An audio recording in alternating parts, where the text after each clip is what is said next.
Bonjour, mesdames, mesdemoiselles, messieurs, bonjour, Nabilaï Kamara depuis Bruxelles. Excusez-moi pour ce petit retard. Alors, j'ai eu un petit problème disons, d'avoir le direct. J'ai tout imaginé. Alors, on m'appelle sûrement de faire mon direct. Bon, voilà, finalement, ça va. Très bien, chers compatriotes, j'espère que vous êtes là. Un peu matinal, nous sommes samedi 15 mars, voilà, 2025, chers compatriotes. J'ai ce thème d'information politique, bien sûr, que voilà. En fait, le thème en question, je devais l'aborder hier. Bon, voilà. Voilà, j'avais dépassé les 30 minutes, donc j'ai préféré donc arrêter, voilà, de ne pas continuer avec les thèmes, les 4 thèmes d'hier. J'ai plutôt parlé de 3 thèmes. Maintenant, voilà, j'attaque ce point-là aujourd'hui, les partis politiques, la suspension des partis politiques. Alors, que faut-il savoir ou retenir, cher compatriotes? C'est très important, n'est-ce pas? Très bien. Alors, vous l'avez compris, le thème, mais avant cela, il y a de l'actualité, n'est-ce pas? Je vais parler de certains éléments qui sont très importants, c'est hors de la Guinée, mais ça nous intéresse en fait. Alors, je vais parler de processus démocratiques dans certains pays. Je prends par exemple Guinée-Bissau, n'est-ce pas? Guinée-Bissau, le Gabon, au Mali, au Niger, au Burkina Faso. C'est de l'actualité, n'est-ce pas? Alors, au Guinée-Bissau, je commence par Guinée-Bissau. Vous l'avez sûrement appris. Alors, au Guinée-Bissau, avec en Guinée-Bissau avec le président Umaru Sissoco, qui est le président actuel, hein, donc, qui est sur son premier mandat, n'est-ce pas? Alors, selon la Constitution, voilà, un premier mandat renouvelable une fois, si jamais il arrive à gagner les élections. Alors, dans son premier mandat, vous vous rappelez, alors, monsieur Umaru Sissoco avait déclaré donc qu'il ne briguerait pas en fait un deuxième mandat. Alors, il s'arrêtera donc au premier mandat. Bon voilà, le temps de laisser la chance à d'autres également. Il l'avait dit, n'est-ce pas? Alors tout récemment, alors il revient sur sa décision. Non, finalement, il va continuer. Il va faire son deuxième mandat. C'est son droit. Ici, il ne viole pas la Constitution, c'est vrai. Mais bon, c'est lui qui dit que, bon, écoutez, je ne ferai pas le deuxième mandat. Voilà, je m'arrêterai seulement, je me limiterai au premier mandat. Mais voilà, il revient sur sa décision. Voilà, il va se présenter pour, disons, le deuxième mandat, n'est-ce pas? Alors, ce qui, je ne comprends pas ici, c'est un peu bizarre. Alors, moi, j'avais beaucoup confiance en cet homme, pas pour son engagement, non, ce n'est pas cela. C'est quand il avance un argument que oui, il ne devrait pas se préparer pour un deuxième mandat, c'est son droit, mais il dit qu'il a remarqué dans le pays que, bon, les mentalités, alors, ne sont pas bien préparées si lui jamais il se retirait. C'est-à-dire, comme pour dire, il est l'indispensable.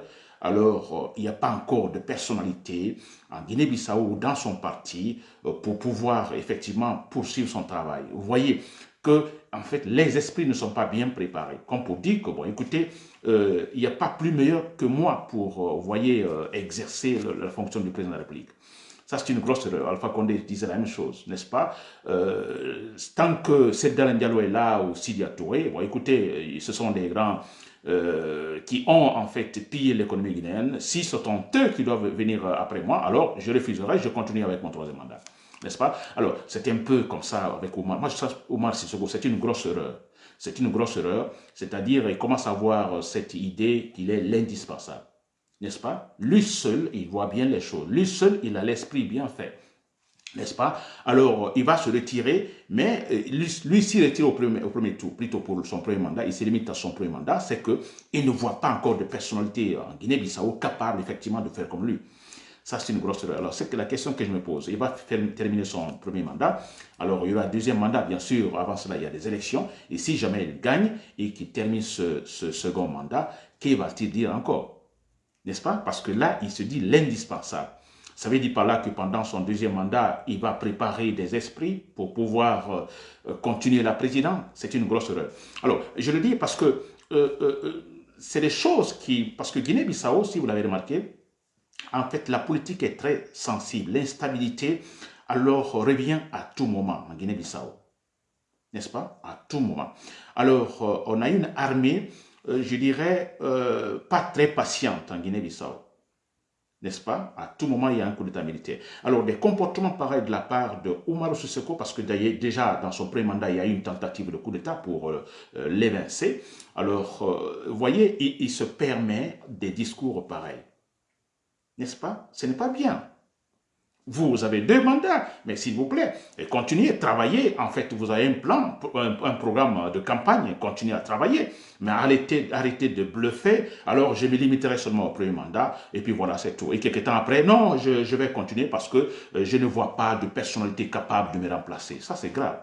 Alors, ça, il va donner l'idée aux militaires. Il va donner raison aux militaires. L'argumentation à un autre coup d'État militaire. Ça, c'est vrai. Voilà, j'en ai fini pour Omar Sissoko. Il y a aussi le cas de Gabon. Au Gabon, vous savez, avec le président Brice Oligui Nguema, alors il y a 1 an et demi qu'il est au pouvoir, après avoir renversé Ali Bongo, n'est-ce pas? Alors, de l'espoir, moi je commençais à le prendre comme un modèle, n'est-ce pas? En 1 année et demie, s'il vous plaît, il a rassuré, il a fait ce qu'on appelle le référendum et tout, vous voyez, une sorte de refondation, en fait, n'est-ce pas? Alors, je crois que c'est ce mois de mars, hein, donc bientôt il va y avoir des élections là-bas. Alors, le problème, il se présente finalement comme candidat. Là, c'est une grosse erreur aussi, n'est-ce pas? Il se présente comme candidat, et là, moi je me dis, où se trouve l'intelligence africaine, c'est vrai. Alors, Ali Bongo, on a tous compris que ce monsieur voudrait tout simplement se camper au pouvoir, garder le pouvoir jusqu'à la fin de sa vie sûrement, comme l'a fait son papa, n'est-ce pas? Alors, on a le militaire qui renverse. Oh, excusez-moi. Excusez-moi. Mon Dieu. OK. Donc, on a finalement ce militaire, Oligui, qui renverse Bongo, comme pour dire, non, non, non, attention, nous respectons les lois. Alors, moi, je pense que sa position était, quand vous venez dans de telles situations, c'est pour donner un bon exemple, n'est-ce pas? Un exemple de bonne gouvernance, comme on a tout demandé à Wani Doumbouya. Un bon exemple, n'est-ce pas? De bonne gouvernance. Vous donnez un exemple de bonne gouvernance. C'est ça un militaire. N'est-ce pas? Vous le faites, vous vous retirez. C'est-à-dire assainir la fonction publique, assainir la politique, doter le Gabon d'une véritable structure politique pour que finalement, un président qui vient, alors voilà, qui ne retouche pas des éléments pour voilà, se maintenir là au pouvoir. N'est-ce pas? Et vous vous retirez. Maintenant, vous voulez exercer la politique après? En principe, non. Moi, je pense que non. Retournez au camp. Alors, mais si vous avez des ambitions, écoutez, attendez 5 années après, vous vous présentez, vous créez un parti politique. Maintenant, il est le président de la transition gabonaise jusqu'aux élections. Maintenant, il est candidat en même temps. Pensez-vous que cela est normal? Parce qu'on a quelque part toutes les institutions qui vont travailler pour lui. Il s'est déjà fait comme une sorte de demi-dieu. Vous comprenez, imbu de sa supériorité. Alors, pensez-vous que ces élections seront vraiment, vraiment transparentes? N'est-ce pas? Alors voilà, c'est une occasion également, en fait, de donner en fait, une autre idée aux militaires gabonais. Pour dire, ah, vous avez renversé Ali Bongo, mais écoutez, vous continuez la même politique, le même système politique. Ce n'est pas intelligent, cher Guinéen. N'est-ce pas? Alors, pour le cas du Mali, plutôt Niger et comme on appelle Burkina Faso, là je l'ai toujours dit, c'est des pays instables où un coup d'état militaire est possible à tout moment, parce que les militaires qui viennent pour, disons, mettre de l'ordre, plutôt c'est le contraire, le désordre, n'est-ce pas? Ils ne respectent pas les engagements, alors c'est une politique de propagande, n'est-ce pas? À la soviétique, vous voyez, on cherche disons, de créer un Dieu vivant, vous voyez, dans ces pays. Et là, ça va donner toujours idée aux militaires, donc des pays instables. Donc, je dis bien, Guinée-Bissau, alors Omar Sissoko ne fait pas bien, ça c'est très important. Il va donner l'argument aux militaires à tout moment pour le renverser. Alors, également au Gabon, c'est, disons, la même chose. L'idée, ça va donner aux militaires pour renverser Oligui. Alors, au Niger, Burkina Faso, Mali, ça n'étonnera personne, cher compatriotes guinéens. Très bien, j'en ai fini avec le thème de l'actualité. Ensuite, maintenant, voilà, le thème proprement dit, je vais parler donc, on parle de la suspension cette semaine en Guinée, suspension des partis politiques, n'est-ce pas? Alors, moi je me dis, suspension des partis politiques, que faut-il savoir ou retenir en parlant de la suspension quand le pouvoir de Mani Doumbouya s'est voyou au pouvoir, ce n'est plus un pouvoir politique, c'est un pouvoir illégitime, là nous le savons, alors un pouvoir illégitime qui va essayer de suspendre alors les partis politiques ou assainir les partis politiques, n'est-ce pas? C'est bizarre. Alors, mais qu'est-ce qu'il faut retenir par là? Très bien, cher compatriotes. Alors, moi, ce que je vais dire, n'est-ce pas? Et là, je le dis toujours, je vais me répéter, on dira, vous répétez toujours, mais oui, parce que ce sont des vérités. Je ne vois pas pourquoi pourra-t-on dire autre chose. La vérité est là. S'il faut la répéter à tout le monde, nous la répétons. Mais c'est ça la vérité, il n'y a pas autre chose. La vérité, c'est la vérité. N'est-ce pas? Très bien. Alors, nous savons tous que, voilà, ça n'étonne personne quand on parle de suspension des partis politiques. Si vous vous rappelez, dès le départ de cette transition, on a eu certains éléments qui sont aujourd'hui ministres, voilà, ministres entre guillemets, qui font partie, en fait, de ce cercle restreint de Mamadi Doumbouya. Je prends par exemple Bogola Abba. Vous avez entendu Bogola Abba, ce qu'il disait avant, n'est-ce pas? Alors, tous les partis politiques doivent disparaître, n'est-ce pas? Tous les partis, cette affaire de multipartisme, non. Qu'il veut, alors le souhait, c'est deux partis. En fait, du bipartisme. Il l'a dit, Sozo Bogalaba. Et aujourd'hui, il est remercié, il a été remercié par Mamadi Doumbouya, il est dans son cercle restreint, n'est-ce pas? Entre guillemets, ministre, quelque part. Très bien. Ensuite, aussi, on a Sarandaraba aussi, qui est dans les coulisses là-bas de la présidence, comme conseillère de Mamadi Doumbouya. Alors, il y a elle aussi, elle a dit et répété que depuis qu'on a parlé de multipartisme en Guinée, vous voyez, les problèmes ont commencé, l'instabilité a commencé, des conflits politico-ethniques et tout ça. N'est-ce pas? Qu'avec Sékou Touré, il y avait un seul parti, donc il n'y avait pas de tels problèmes ethniques, communautaires, etc. etc. N'est-ce pas? Alors l'idée ici, c'est, écoutez, Mamadi Doumbouya, je crois qu'il suit le chemin, se battre finalement pour un seul parti, n'est-ce pas? Avec un seul parti, le bâton dans la main, n'est-ce pas? Pas la carotte, mais le bâton dans la main. Alors un seul parti, c'est quoi? Alors la peur aidant, tout le monde se tait. Personne ne critique comme autant de Sékou Touré.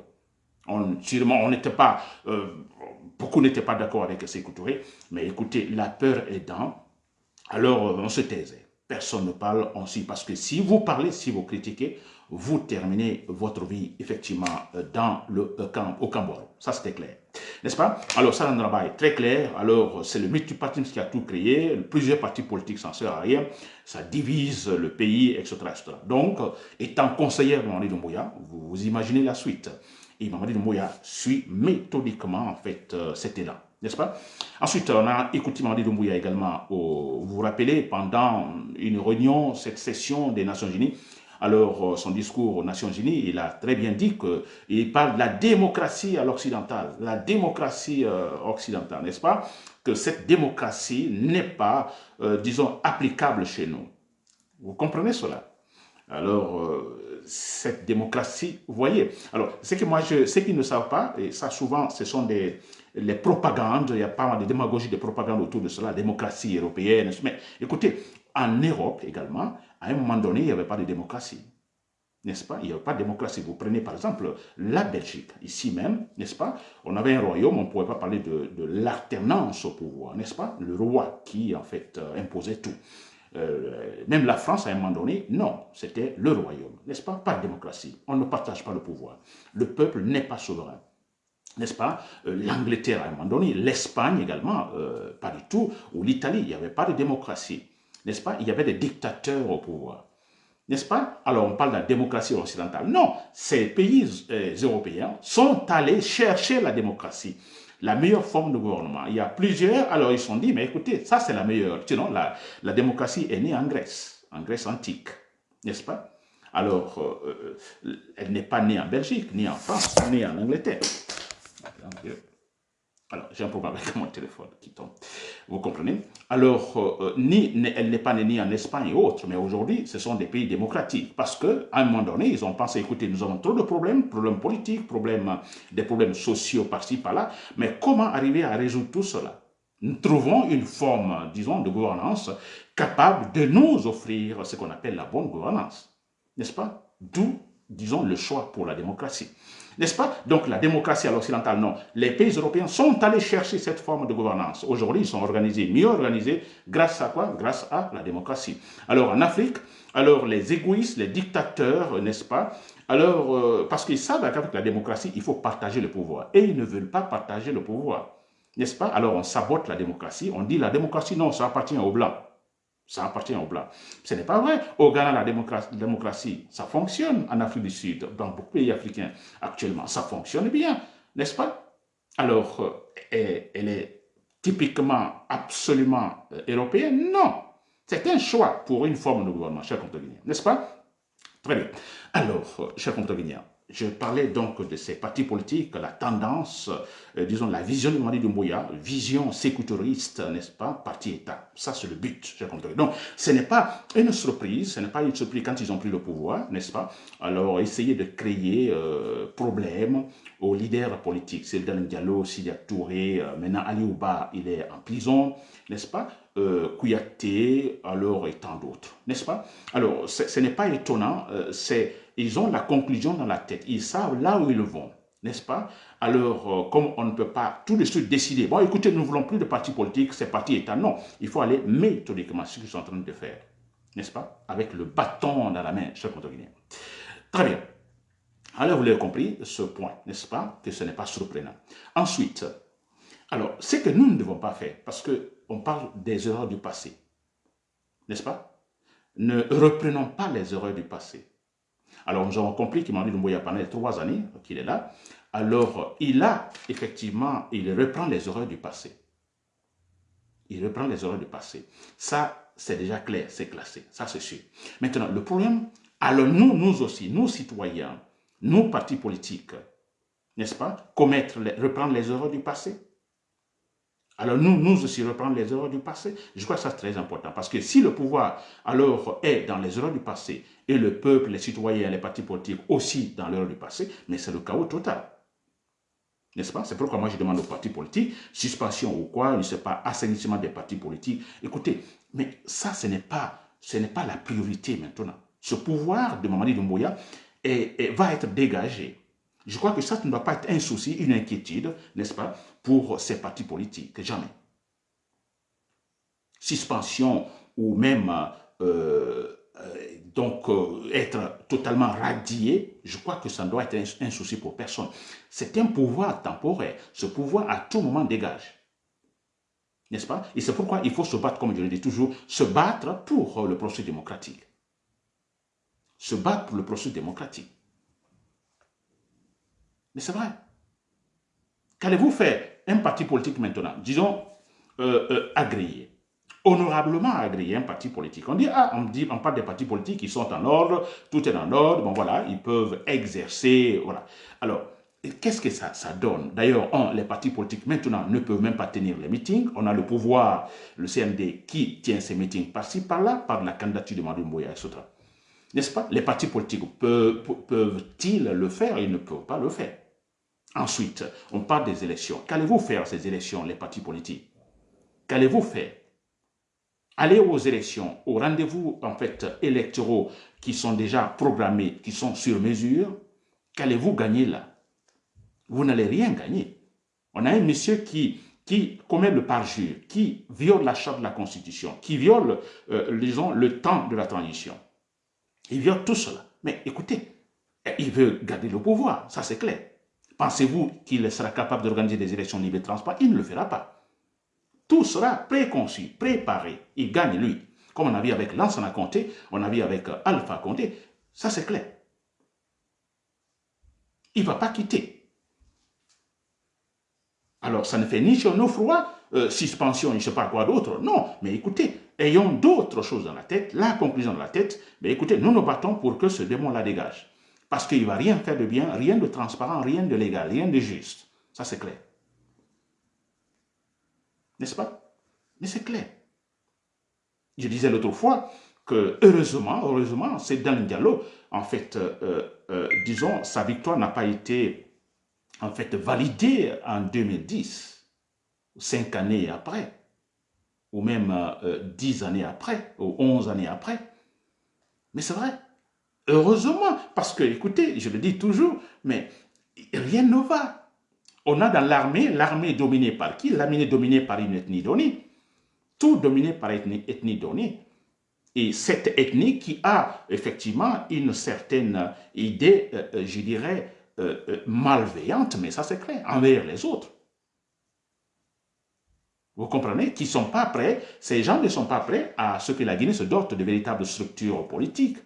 Structures capables, comme au Ghana, capables de résister, disons, même aux tempêtes, n'est-ce pas, de toutes sortes, disons, de problèmes qui pourraient arriver. Et même au diable. N'est-ce pas? Et il n'y en a pas. Alors, cette Danlani gagnait le pouvoir, et qu'est-ce qu'il pouvait faire? Mais écoutez, un autre coup d'État l'aurait évincé tout de suite.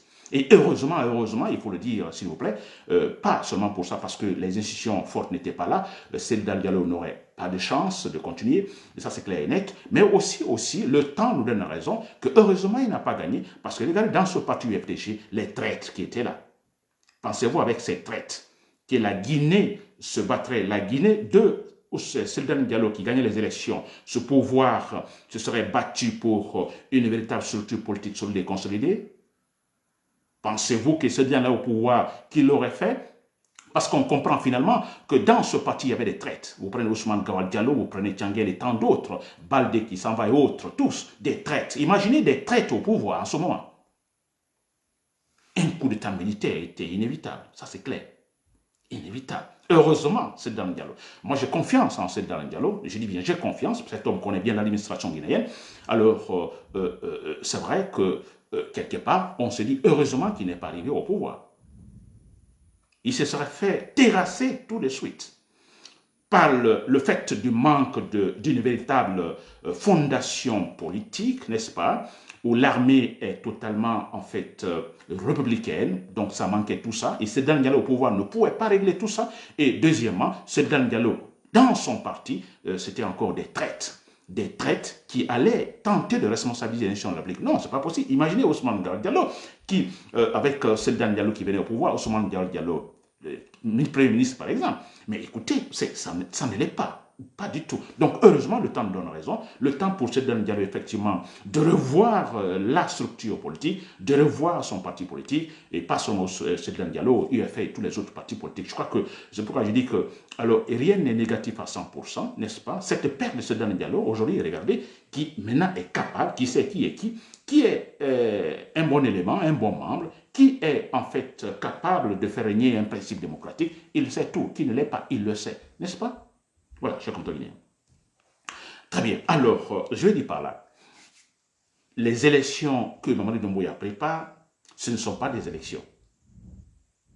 N'est-ce pas? Ce ne sont pas des élections. Ce sera tout simplement, en fait, voilà, essayer de légitimer, n'est-ce pas, son imposition. C'est-à-dire, il s'impose. Alors, vous, parti politique, quelle est votre tâche? Quelle est votre priorité maintenant? Participer à ces élections? Vous vous fâchez parce qu'on a suspendu votre parti, votre formation politique.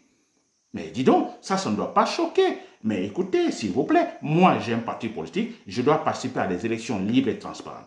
Je ne vais jamais participer à des élections qui sont déjà programmées à l'avance. Je ne vais jamais, en fait, assurer des activités politiques de mon parti dans un système, dans un régime où on a un bourreau, un boucher qui, en fait, à travers de la propagande, à travers le détournement de l'argent public et tout ça, qui se bat pour en fait, des mensonges sans précédent, qui se prépare pour en fait gagner le pouvoir.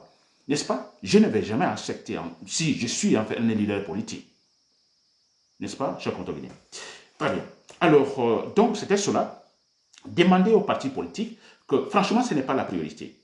Que c'est un pouvoir illégal qui va dire à un parti, après un soi-disant assainissement, alors dit à tel parti, bon, vous n'êtes pas en ordre. C'est un pouvoir illégal. Mais c'est vrai, Mamadi Doumbouya a violé la constitution, la charte de la transition.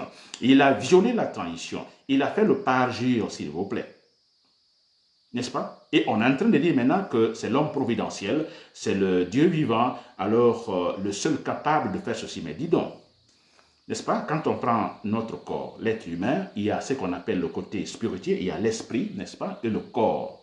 Hein? Quand on meurt, voilà, le corps reste dans la terre, on dit l'esprit s'envole, n'est-ce pas? Alors, vous voyez, c'est super important. Mais si vous remarquez, en fait, la cohabitation de ces deux, l'esprit et le corps, n'est-ce pas? L'esprit, en fait, gouverne le corps. N'est-ce pas? Nous pensons, nous méditons, nous utilisons nos neurones et nous décidons. Et le corps suit. Alors, c'est un peu comme ça en politique, n'est-ce pas? D'abord, l'esprit, c'est quoi ici? L'esprit, c'est ce côté, je crois, politique, n'est-ce pas? C'est la structure politique, c'est la fondation politique. Hein? C'est le côté spirituel. Alors, le corps, c'est ce que Mamadi Doumbouya est en train de préparer. Alors, il s'en fiche, ça ne regarde pas ce côté esprit, intellectuel, disons, de la chose politique. Alors, il s'intéresse au corps. Il fait des réalisations par là. Or, il a réalisé. Oh, maintenant, il y a une usine de construction de véhicules en Guinée, de camions, on ne sait pas quoi. Ah, il a fait ceci. Ah, il a fait cela. Ça, on s'intéresse au corps et pas l'esprit. Vous imaginez notre corps où on délaisse l'esprit.